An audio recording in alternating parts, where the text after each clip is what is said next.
한 번은 예수님께서 성전을 정화하신 이야기를 묵상하면서 그 가운데 나오는 성전 안에서 매매하는 모든 사람들을 내쫓으시며 돈 바꾸는 사람들의 상과 비둘기 파는 사람들의 의자를 둘러 엎으시고 라는 말씀을 보는데 갑자기 탁 마음에 당혹스러움이 들어오는 거예요. 바로 이 둘러 엎으시고 때문에 이거 뭐지? 예수님의 이 분노 표출에 대해서 정말 당황스러운 마음이 확 들어왔어요.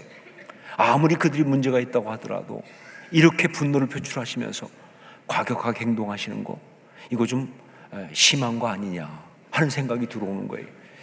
그러면서 자, 이걸 어떻게 해석하면 좋을까? 분명 여기에 우리가 모르는 어떤 중요한 이유가 있을 텐데 그것이 무엇일까?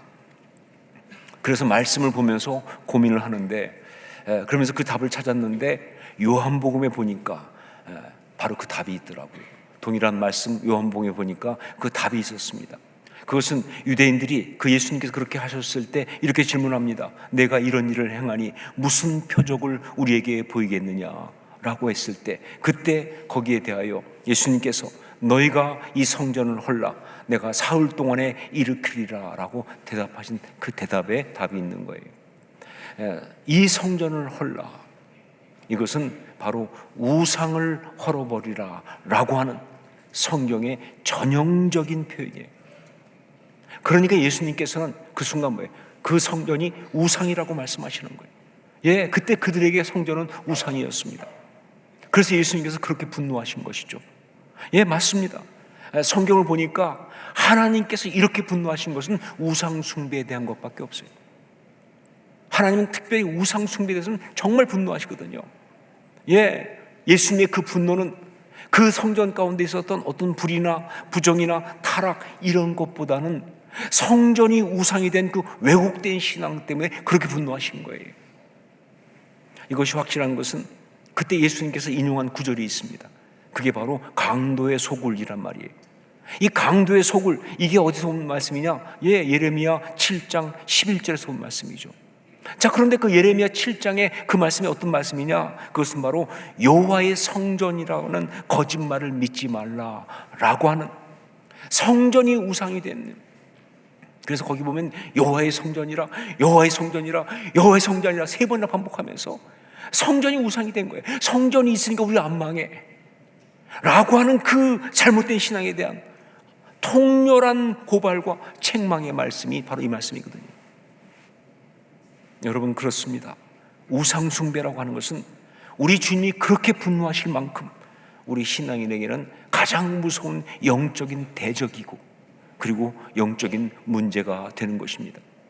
그래서 바울 사도는 선줄로 생각하거든 넘어질까 조심하라고 그렇게 말씀하면서 이 출애굽 당시에 이스라엘 백성들이 구원받은 백성으로 나와서 멸망당한 그 네 가지 대표적인 문제를 쭉 얘기했지 않습니까? 지난 시간에.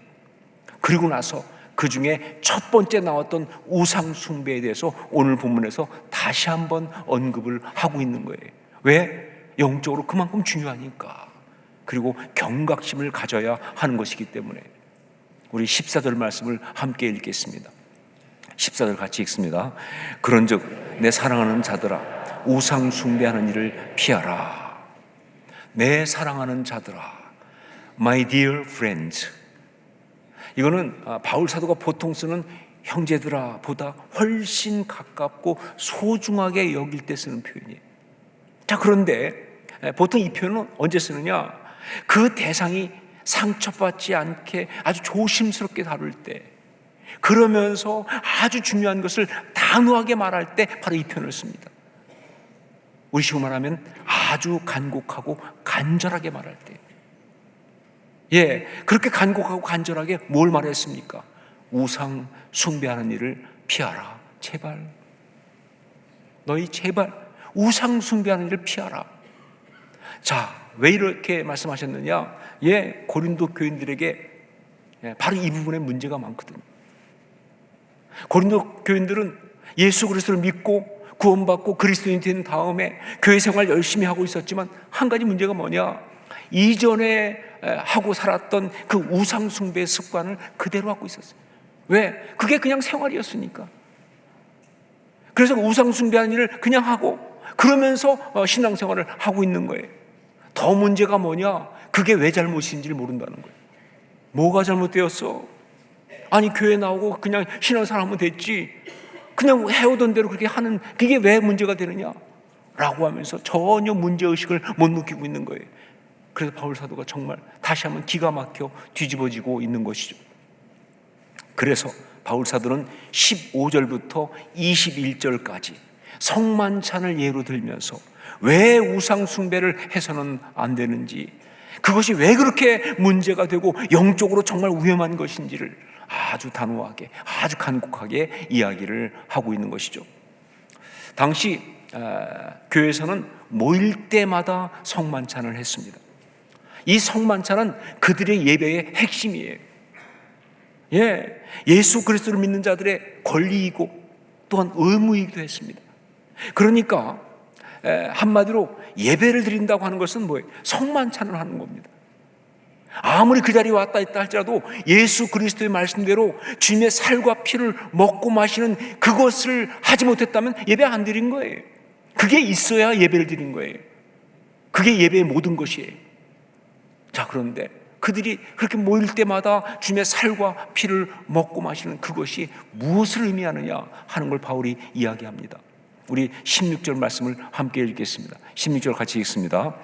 우리가 축복하는 바 축복의 잔은 그리스도의 피에 참여함이 아니며 우리가 떼는 떡은 그리스도의 몸에 참여함이 아니냐.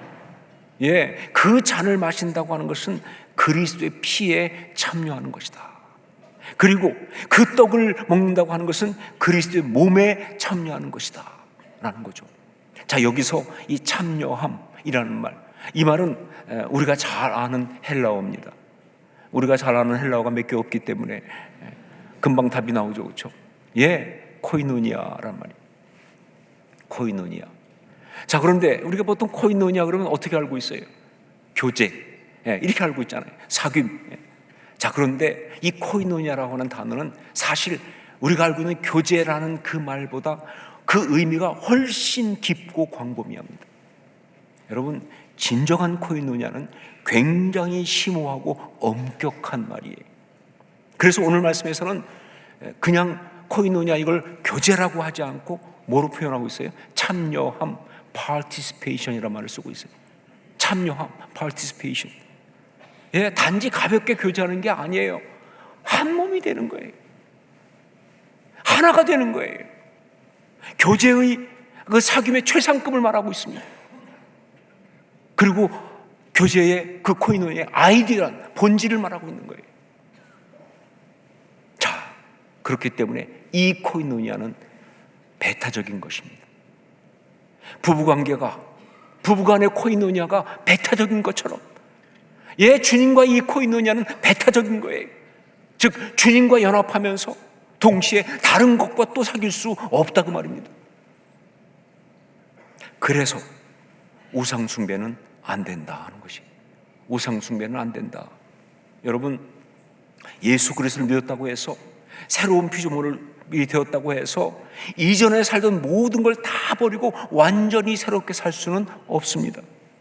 이전에 행하던 그 습관과 삶의 방식 그리고 관계들 다 버리고 다 끊어버리고 그렇게 살 수 없다 그 말입니다. 그냥 계속 하고 살 수 있는 거예요. 성경도 이 부분에 대해서 그렇게 강하게 요구하지 않아요. 하지만 아무리 그래도 우상 숭배는 안 된다. 우상 숭배는 안 된다. 다른 것은 몰라도 우상 숭배는 절대로 안 된다는 거예요. 왜냐하면 우상 숭배는 단지 옛날 습관이 아니에요. 단지 어떤 그런 살던 방식이 아니에요. 이것은 바로 영적으로 마귀와 연합하는 것이기 때문에. 이게 중요한 포인트예요. 영적으로 마귀와 연합하는 것이기 때문에 안 되는 거예요. 성만찬이 주님과 연합하는 것인 것처럼 그렇게 우상 숭배는 그걸 통해서 마귀와 연합하는 거예요. 귀신과 연합하는 거예요. 그래서 그리스도인들은 우상 숭배를 해서는 안 되는 거예요. 왜? 그건 영적인 불륜이기 때문에. 그것은 우리 주님을 욕보이는 것이니까. 우리 주님을 가장 분노하게 하는 그런 것이기 때문에 이건 안 된다 하는 거죠. 22절 말씀을 함께 읽겠습니다. 22절 같이 읽습니다. 그러면 우리가 주를 노여워하시게 하겠느냐? 우리가 주보다 강한 자냐?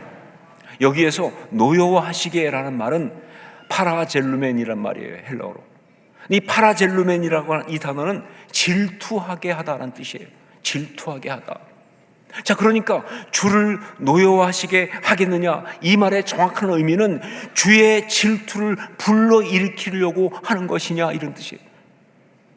주님을 하여금 질투하게 만드는 것이냐, 이런 얘기예요. 그래서 그 다음에 나오는 우리가 주보다 강한 자냐라는 이 말은요, 주님을 모욕하는 것이냐, 주님을 욕보이는 것이냐, 이런 말이죠. 네, 다른 것은 몰라도 우상 숭배는 안 되는 것입니다. 영적 불륜이고 주님을 가장 심하게 모욕하는 것이기 때문에 이건 절대로 안 된다.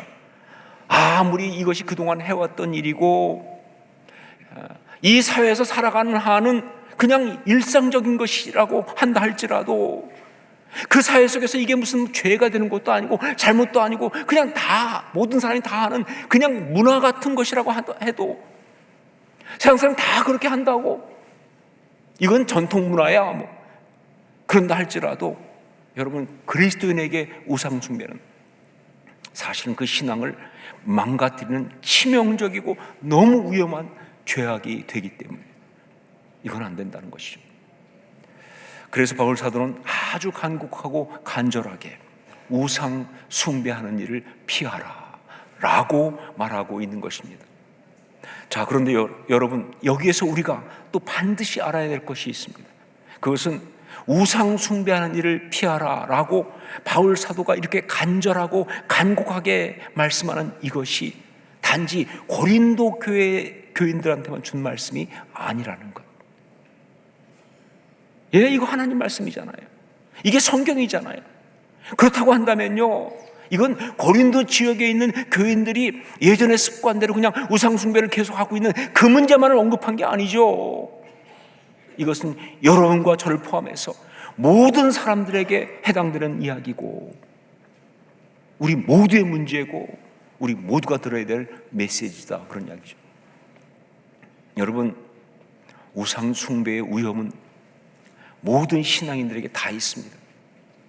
옛날 고린도 그때만 있는 것이 아니라 지금 우리에게도 우상 숭배의 위험은 다 있어요. 아니, 다 있는 정도가 아니라 우리 신앙에 있어서 가장 위험한 요소예요.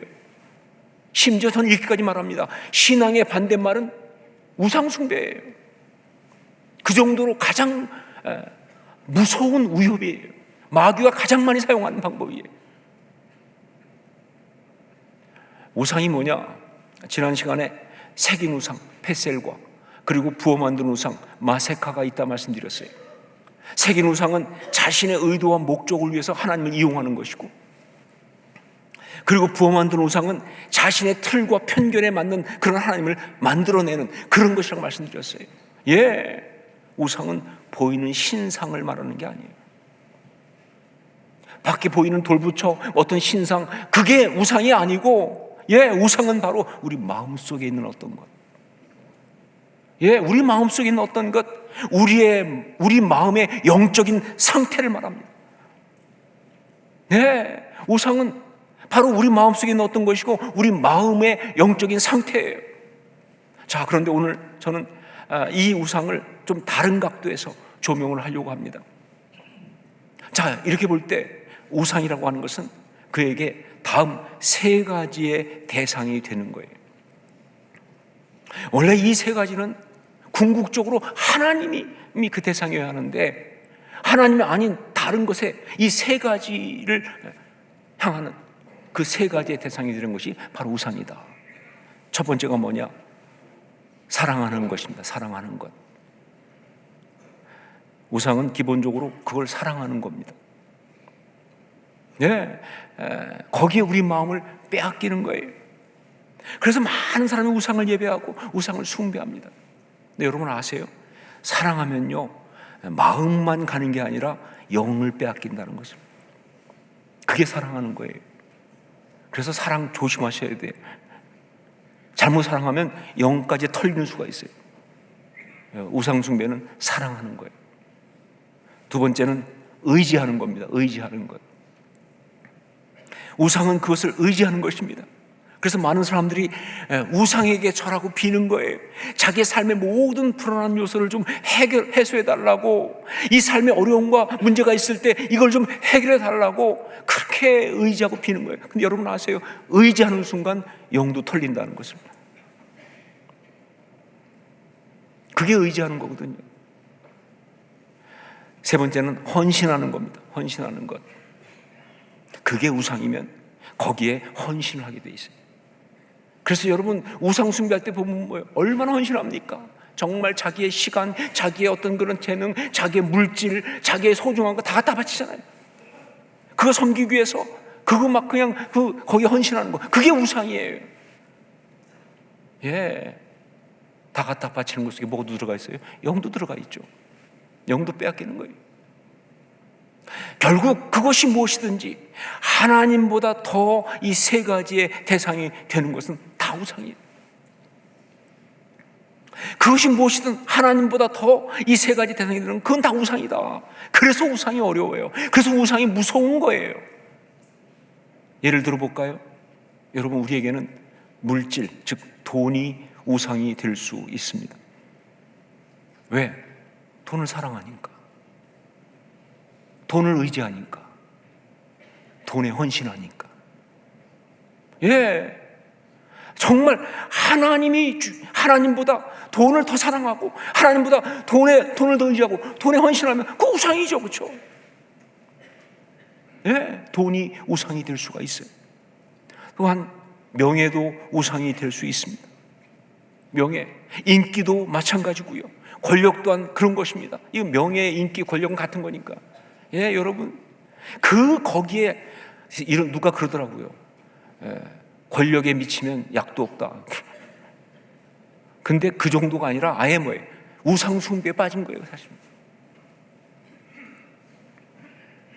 예, 이건 그 영은 다 털리는 거거든요. 예, 권력이, 명예가, 인기가 우리에게 우상이 될 수가 있어요. 세 번째, 사람도 우상이 될 수 있습니다. 사람도. 어떤 사람을 사랑하는데, 어떤 사람을 의지하는데, 어떤 사람을 위해서 막 헌신하는데 그게 하나님보다 더 앞서기 시작하는 건 그건 우상이죠. 그래서 수없이 많은 사람들이 보면요, 신앙인들조차도 자식이 우상이 됩니다. 자식이 우상이 되는 거예요. 너무 사랑하니까, 너무 헌신하니까, 거기에 너무 의지하니까. 여러분, 이단은 다 그렇게 나오는 겁니다. 이단 교주는요, 교주가 만드는 게 아니에요. 교주를 섬기는 사람들이 만드는 거지. 사람을 의지하니까, 사람한테 헌신하니까. 네 번째, 무엇보다 자기 자신이 우상이 될 수 있어요. 자기 자신. 자기를 사랑하고 스스로를 의지하고 스스로에게만 헌신하는 그런 삶. 하나님보다는. 예, 그거 막 무조건 우상이죠. 제가 볼 때 이 시대의 가장 큰 우상이 바로 자기 자신이 아닐까 싶습니다. 자, 그리고 한 가지 더 말씀드린다면 세상적인 어떤 습관이나 취미나 오락이나 이런 것도 우상이 될 수 있습니다. 세상적인 어떤 습관이나 취미나 오락이나 이런 것도 우상이 될 수 있다. 뭐 술과 도박과 향락의 문화와 심지어 예술이나 혹은 스포츠나 어떤 학문, 이게 다 우상이 될 수 있어요. 여러분, 그게 어떻게 우상이 되느냐? 아니요, 우상이 되죠. 이걸 잘 보여주는 것 중에 하나가 뭐예요? 예, 연예계 보면 우상들이 얼마나 많이 판칩니까? 아이돌 그룹. 아이돌이 뭔지 아시죠? 왜 아이돌이라고 했겠어요? 우상이니까 그렇지. 예, 이미 버젓이 그렇게 나오는 거예요. 예, 사람들이 거기에 미쳐. 그걸 너무 사랑해. 예, 그리고 그걸 너무 사실은 거기에 의지하는 거예요. 왜 그렇게 사람들이 거기 미치느냐면요, 이유가 있어요. 현실을 직시 못하니까. 현실이 힘들고 어려운데 이게 힘드니까 그냥 도피해버린 거예요, 그쪽으로. 그러니까 그 삶 자체를 도피처로 그거 삼는다면 그거 우상이죠. 그리고 거기에 온 삶을 쏟아붓잖아요. 시간과 물질과 자기의 에너지와 모든 걸 다 쏟아붓는 그 우상이죠. 이쯤 되면 여러분 생각에, 아니 그러면 우상 아닌 것이 어디 있습니까? 아니 살아가면서 어떻게 우리가 우상 숭배를 벗어날 수 있겠습니까? 그렇다면 이렇게 생각을 하실 거예요. 맞습니다. 우리의 죄된 자아가 존재하는 한 우리에게 우상 숭배는 피할 수 없는 실제다. 예, 우리의 죄된 자아가 존재하는 한 우리에게 우상 숭배는 피할 수 없는 실제다. 심지어 이렇게 말하고 싶어요. 이 세상을 살아가는 사람 하는 우상 숭배는 피할 수가 없다. 이 세상을 살아가는 한 여러분 돈 다 필요하시잖아요. 예, 사람들의 어떤 관계 명예 다 필요하시잖아요. 재미있는 즐거운 시간들 필요하잖아요. 이 세상을 살아가는 한 우상 숭배는 피할 수가 없는 실제다. 그러나 아무리 그래도 우상 숭배는 안 됩니다. 아무리 그래도 우상 숭배는 안 된다. 왜? 그건 우리의 신앙의 적이기 때문에, 우리 신앙을 변질시키고 우리 신앙을 망가뜨리는 것이기 때문에, 또한 그것은 무엇보다 우리의 축복을 저주로 바꾸는 것이거든요. 예, 이게 제일 나빠. 하나님 주신 축복인데 그걸 저주로 바꾸는 그런 죄악이거든요. 우리를 하여금 마귀에게 농락당하게 만드는 거예요. 여러분, 돈은 축복이에요. 근데 그게 우상 숭배가 되면 저주가 되죠. 이런 스토리입니다. 자녀는 축복입니다. 근데 자녀가 우상이 되면 저주가 되죠. 이런 이야기 하는 거예요, 지금. 자, 그런데 무엇보다 이 우상 숭배가 왜 이렇게 문제가 되느냐 하면, 이게 왜 이렇게 문제가 되느냐 하면, 우상 숭배는 결국 우리 주님을 잃어버리게 하기 때문이에요. 우상 숭배는 우리 주님을 잃어버리게 하기 때문, 우리 주님과의 관계를 끊어버리기 때문이에요. 여러분, 우상 숭배를 하면 우리 주님이 우리에게서 떠나십니다. 제가 성경을 아무리 봐도 예외가 나오질 않아요. 아무리 하나님의 진짜 눈동자 같은 그런 사람이라 할지라도 우상 숭배하는 순간 하나님 떠나세요, 그 사람에게서. 예, 우상 숭배하면 주님을 잃어버린다니까요. 주님과 관계가 끊어지는 거예요. 주님이 우리와 함께 하실 수가 없으니까. 이래서 무서운 거예요. 우상 숭배하는 일을 피하라. 사도 바울의 이 간곡한 당부는 다른 말로 한다면 주님을 향한 영적 정절을 지켜라, 이런 말씀입니다. 주님을 향한 영적 정절을 지켜라. 우리 신앙의 선배들이 목숨을 걸고 행했던 그 십자가 신앙, 그 순교자의 영성, 그건 바로 이거였어요. 주님을 향한 영적인 정절을 지키는 것. 바로 그것이 우상 숭배를 피하라, 우상 숭배하는 일을 피하라, 그겁니다. 어떻게 할까? 어떻게 해야 주님을 향한 영적인 정절을 지킬 수 있을까? 어떻게 우리가 우상 숭배하는 일을 피할 수 있을까? 많이 어렵죠. 쉽게 이렇게 얘기할 수 없지만 그래도 여러분께 도움이 되기 위해서 제가 자주 사용하는 방법 한 가지를 소개해 드리려고 합니다. 저한테는 효과가 있는데 여러분한테 효과가 있을지는 잘 모르겠어요. 하지만 그래도 도움이 될 거라고 생각하면서 말씀드립니다. 저는 너무 사랑스러운 어떤 것이 있을 때, 너무 사랑해서 막 제 마음을 다 빼앗길 때, 그때 저는 정말 제 있는 힘을 다해가지고 그 순간 제 마음으로 혹은 입술로 고백합니다. 주님, 이게 너무 좋지만 이것보다 주님을 더 사랑합니다 라고 고백한다고. 예를 들면 우리 손주들, 너무 사랑스러울 때 보면 영혼이 가출을 해요. 너무 사랑스러우니까 그냥 정신이 없어요. 하지만 그때 저는 정말 두려운 마음을 가지고, 정말 경각심을 가지고 그때 고백해요. 주님, 우리 손주들 너무 사랑하고 너무 사랑스러운데 그래도 이 손주들보다 주님을 제가 더 사랑합니다 고백한다고요. 그러면 주님께서 이렇게 대답하십니다. 입에 침이라도 바르고 예, 알죠. 주님도 그게 빈말인 것을. 아마 이미 영혼이 가출했는데 그게 진심이겠어요? 요즘 말하는 영혼이 없는 멘트죠, 그야말로. 하지만 주님은 그래도 아세요. 제가 그 순간 주님을 향한 정절을 지키려고 몸부림치고 있다는 것을. 예, 제가 주님을 향한 영적 정절을 지키려고 몸부림치고 있다는 걸 주님 아시잖아요. 예, 살다 보면 어떤 것 정말 중요한 것이 있어요. 야, 저것이 내가 살 길이다. 저것이 있으면 내가 안전하다. 저거 정말, 저 사람이 정말 나한테 중요한, 저 사람은 세상 없어도 나를 지켜줄 것이다 싶은, 사람을 의지하고 싶은, 어떤 상황을 의지하고 싶은, 어떤 물질을 의지하는 그런 마음이 들 때가 있어요.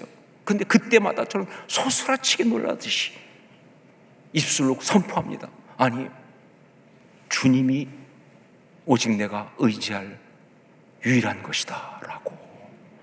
돈이 아니고, 거래처가 아니고, 어떤 사람이 아니고, 이 모든 건 주님의 손에 있는 줄로 믿습니다. 이 고백 빼놓지 않고 해요, 전혀. 왜? 넘어가니까 안 그러면요. 예, 내 마음 넘어가니까, 영혼이 넘어가니까. 살면서 어떤 걸 섬길 때, 어떤 사람을 섬기고 혹은 어떤 것을 섬길 때 정말 열심히 하지 않습니까? 특히 저 같은 경우는 한번 섬기면 약간 좀 심하게 빠지는 경향이 있어서 막 진짜 열심히 섬기거든요.